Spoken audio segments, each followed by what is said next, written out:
Oh my God, thank you guys so much. The voice is the best. You gave me over 140 thumbs on my last performance video. Thank you, thank you, thank you. Hey fam, what's up, what's up, what's up? This is Robert Anton here, robertantonnyc.com, coming to you with your no frills, the voice commentary from a singer. Oh, let me tell ya. These kids were singing tonight. Oh my goodness. Tonight is the finale, the finals of The Voice, and so much was going on. Okay, first they had 3 songs that they would each be performing. The first is their blind audition song. They were going to do the whole thing.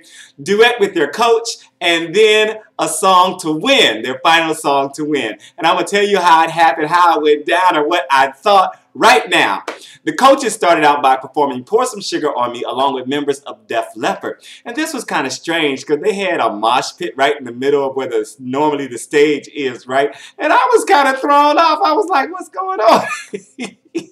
We don't like change, right? All the coaches sounded great on this, and Christina put a little extra sexy on it. At times, Adam looked like he was a deer in the headlights. I don't know what was going on. And what was with them boots that CeeLo had on? I was just like, there's some strange stuff going on here. But you know what mattered? The vocals were good and it was entertaining. So never a dull moment on The Voice. Then we started out with the performances. They started out with the blind audition song. Tessanne was up first. She did Try You Remember by Pink. And Tessa's hair was sparkling as she came down the steps from the audience. And her in-ear was giving her a problem or something. She kept kind of messing with it. At some point she put it out. I didn't even notice when, but you could see it around her back. And she handled that very well. This was pretty intense, but she was definitely saving a little bit of that voice for later. But then it didn't keep her from giving us an intense last section of the song. She really I was like, right? I was like, oh, she's saving, you know, she gonna chill out. And then she, bam, got this big throaty thing going on, and all the way to the end, she blew it out. Very, very good performance. CeeLo said she's a fan favorite and called her a great talent. And this coming Wednesday is Christina's birthday. Wednesday, what is it, the 18th? Happy birthday, Christina Aguilera from Robert Anton. Make sure to thumb this up and let her know that you also are wishing her a happy birthday. All right, next up was Will Champlin. He did Not Over You by Gavin DeGraw. And the sound was failing him a little bit on the beginning of this song, in the technical thing, and he was bringing so much good intensity. I was kind of mad because I was like, don't mess him up. This is big. This is big. It seemed to have settled down by the chorus. And that bridge walking through the crowd was nice. Then it was a little shaky on the big notes. And I was like, oh, this is kind of going in and out. I mean, it's like the whole thing all together was just not tight. Adam said he's proud of him because he's overcome the most hurdles in this competition, while Christina talked and talked and finally said, good job. Jacquie was up next with Back to Black by Amy Winehouse. And this song is so perfectly fit in her voice and shows off her tone wonderfully. It was a great audition song for her voice, and she really nailed it, and it got it.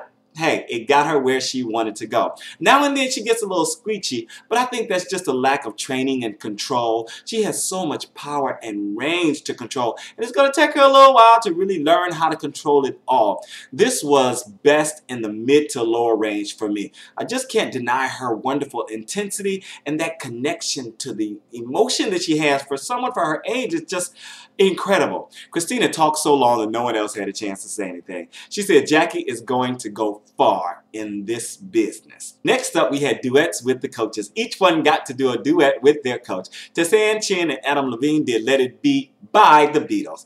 This was an interesting song choice for a duet, but it worked well. Tess wasn't as present as Adam in her lower voice in the beginning, but blended well in her higher range. I was wondering why Adam had the guitar since he wasn't playing it, but then he took a guitar solo. And then they went into a little reggae section that was hot. I was like, oh, go ahead on. Very, very nice. Nice change up that went back into the main groove of the song and had them doing a few little tasteful flourishes at the end.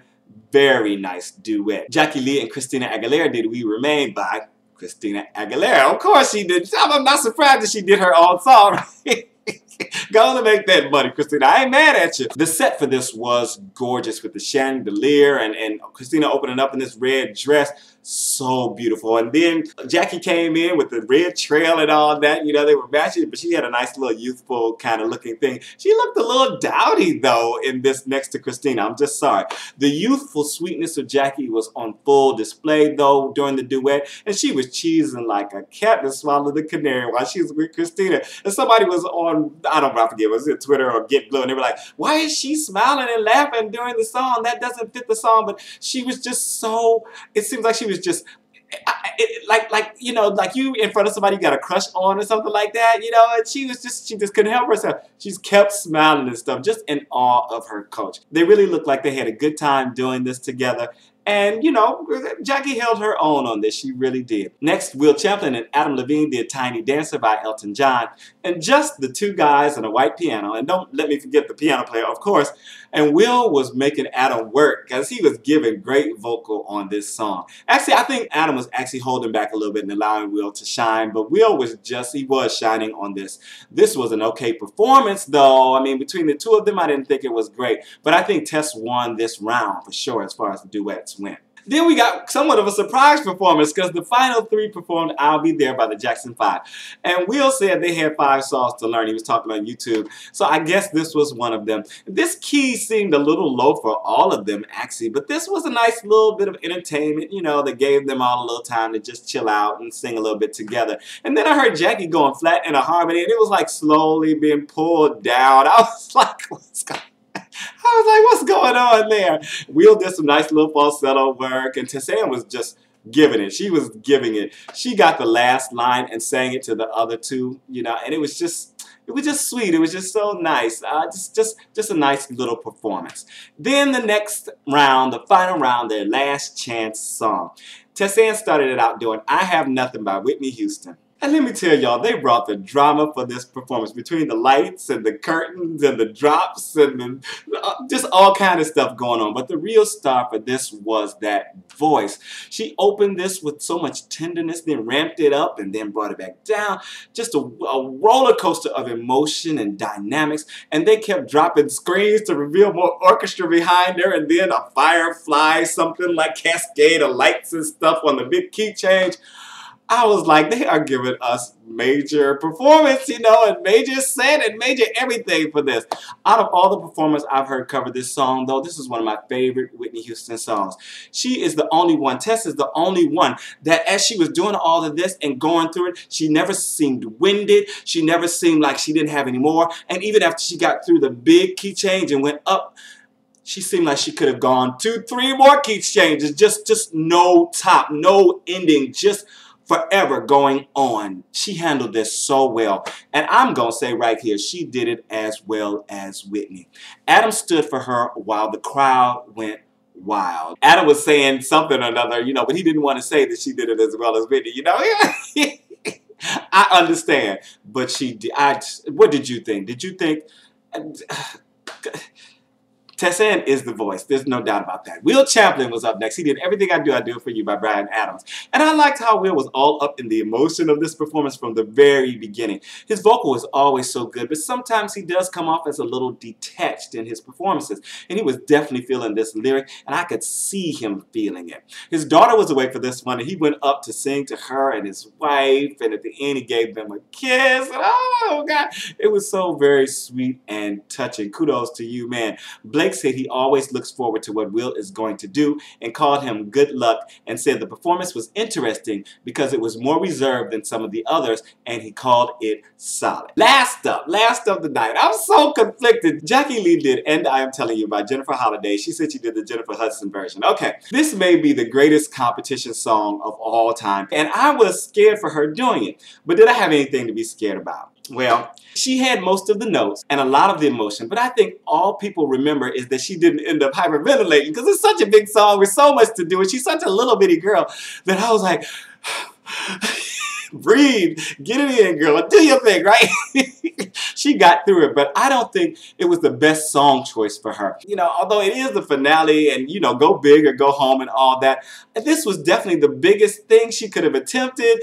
As you can see, I'm torn. I'm just like, oh my God. I will say for her age and size, she actually did an excellent job on this song for her age and size. And I'll tell you why, because I have seen people do this in competition before. I have been in competitions where someone has actually won, big black woman doing this song, singing not half as good as Jacquie, and winning the competition because she did this song and just got through it. So Jacquie did an excellent job for her size and age, with the emotion of it, with the breath control, with the nose. She did really, really great. Blake said her evolution on the show has been amazing and called it one of the best coach-artist pairings he's ever seen. What did you guys think? It was quite a night and everybody came with their A game.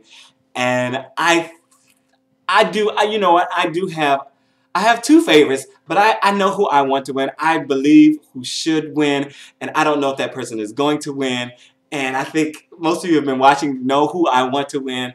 But everybody was so good, and everybody was so on point, and everybody was trying to go big, and they brought it, and they did their jobs well, brought across the emotion and everything that they needed to do. So this could go anyway. Who are you voting for if you care to tell me? And I'm sure I'm going to tell you guys during the finale who I voted for. And I'm sure I know I'm going to do like, I got to finish. I got to just get out of here because I'm sure I'm going to do a reaction video. And naturally, I'm going to say who I voted for in the reaction video. All right, I'm out. This is Robert Anton. Peace. I just got to finish and get out of here because I'll be talking all night. Oh.